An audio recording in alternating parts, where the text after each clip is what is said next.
Hello everyone and welcome to AC Transit, a channel where we talk about transit from the Philippines and beyond.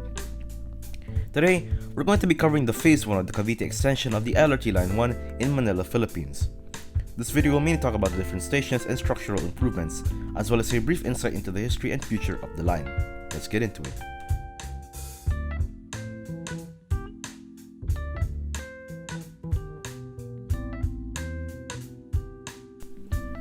Before I dive into the history of the line, I have to give a shout out to Yuri Hub's video on the topic.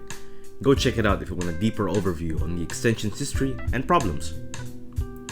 The Cavite extension would have been a game changer for Metro Manila's southern commuters much earlier, if not for the numerous delays and setbacks during its planning and construction phases.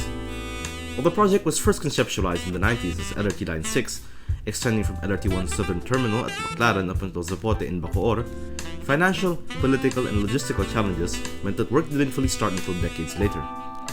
But now, with Phase 1 completed, those living in the West and Parañaque and Pasay can expect improved travel times and reduced traffic congestion.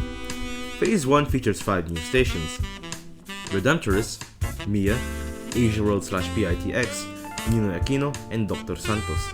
As for Phase 2 and 3 of the project, which would extend the line into Las Piñas and Cavite, the phases are expected to be completed in 2031, almost 2 decades after the line in its current form was first approved by NEDA in 2013.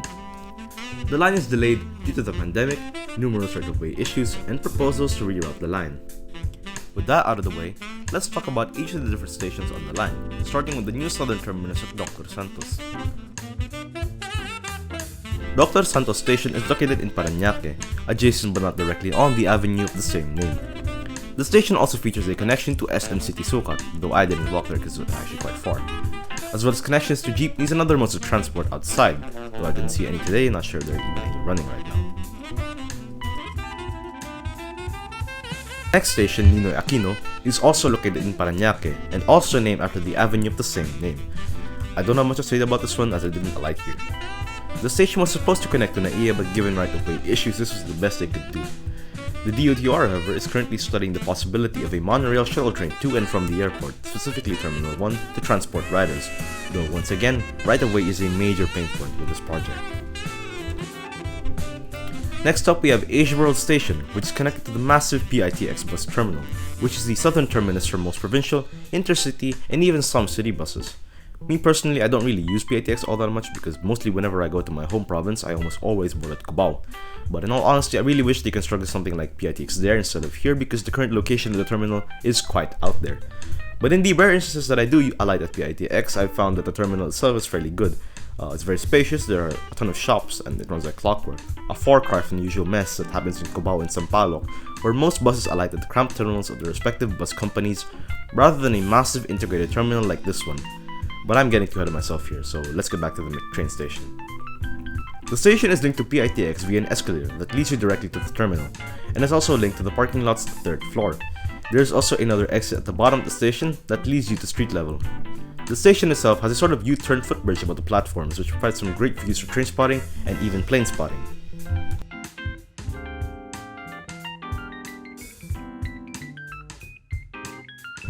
The next station is MIA Station, short for Manila International Airport, which is the road perpendicular to it. Not much to say about this one other than, I didn't like here as well, apart from the fact that Ayala Malls Manila Bay, Soler, and other casinos or hotels are about give or take a kilometer walk away. The last station in the extension is Redemptorist, which is reportedly the most used station on opening day. I assume this is because Redemptorist Station is situated close to the National Shrine of Our Mother of Perpetual Help, colloquially known as Baclaran Church, which is popular to devotees of Our Mother of Perpetual Help. There are also many shops around this area, as well as stops for jeepneys and buses.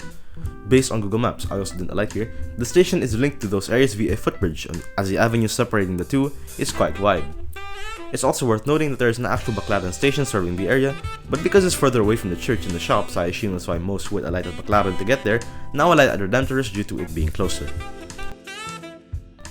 As for the technical aspects of the stations themselves, the new stations all feature tactile paving and bathrooms, with tactile paving being something that all older stations lack. Some stations also feature elevators like this one at Dr. Santos, though I do find the lack of level boarding despite the new accessibility features quite odd. Hopefully that could be something that they add in the future. Another new thing would be the new displays that display the wait times and terminus of the trains, which is a nice touch and should be standard in every system going forward. Overall, the stations do feel quite modern, and the accessibility features are a nice touch. But once again, the lack of level boarding and platform screen doors still leaves some room for improvement.